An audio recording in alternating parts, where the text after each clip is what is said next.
Hello guys, welcome to our channel. So today we will discuss about carbon border adjustment mechanism. Recently, a news article was published in the Hindu newspaper. So it read as follows: Goyal reiterates India will retaliate against carbon tax. Commerce and Industry Minister Piyush Goyal once again warned that India would retaliate with taxes of its own if Europe goes ahead with its carbon border adjustment mechanism plan. So let us read what is carbon border adjustment mechanism. So it is a mechanism which levies carbon tax on imports by European Union countries from non-European Union countries which were manufactured using non-green technologies or environmentally not sustainable practices.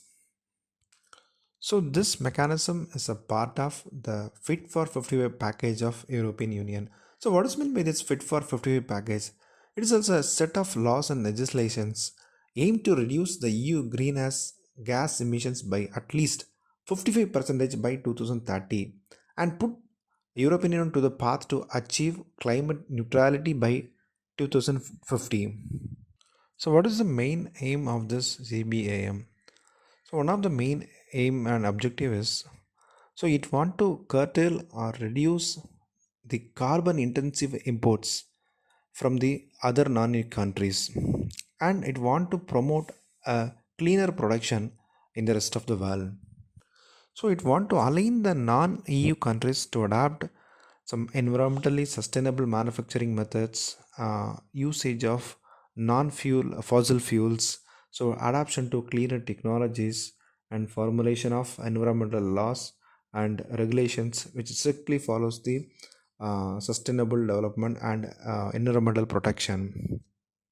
And one thing it want to address is that carbon leakage. Usually, the countries where the environmental laws is very strict, the producers or the manufacturers tend to relocate their factories to the countries where there won't be any hassles for their non-environmental production. That means where the environmental laws are very poor there.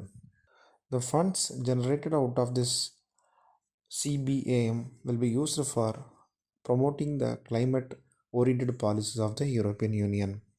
So these are the aims and objectives of this regulations. If it is there for the protection of our environment means why our country is opposing, why our minister is opposing. So there are some economic reasons are behind this. So one of the main thing is around 27 percentage of India's aluminum and 38 percentage of our steel exports are go to EU annually. So India exports about 8 billion worth of CBM covered goods to European Union. So our products are carbon intensive because the main source of energy for running our industries are carbon. So some more than 75% of our energy is derived from coal power plants in our country.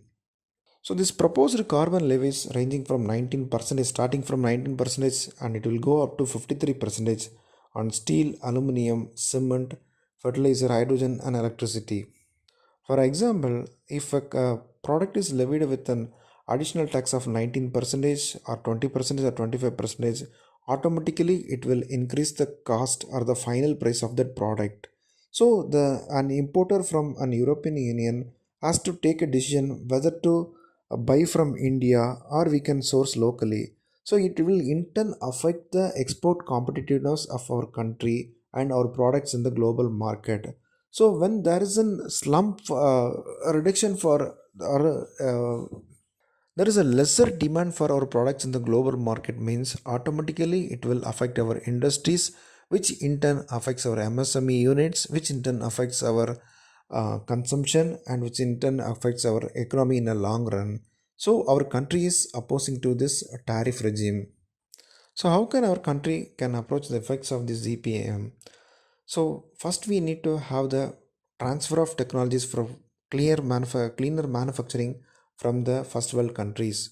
So the first world countries are adapting to the cleaner manufacturing technologies which in turn help their environment secured. In India also big companies like JSW, Hindalco are moving towards cleaner manufacturing methods. However, the MSMEs cannot able to do at this time at this point of time. So our country also has to establish a local carbon trading system in line with the carbon trading system already prevailing in the European market. So the government of India has to support and upskill the MSME for the adoption of cleaner production methods and usage of advanced technologies, and it needs to support financially with subsidies, grants, and cheaper loans. So I want to put some questions. So here is the questions. Is the carbon tax supposed to be levied by European Union analogous to the British era duties on Indian finished products? Can India phase out its most preferred source of energy, coal? So I urge our readers and subscribers to go through this question and please put your thoughts. Thank you very much.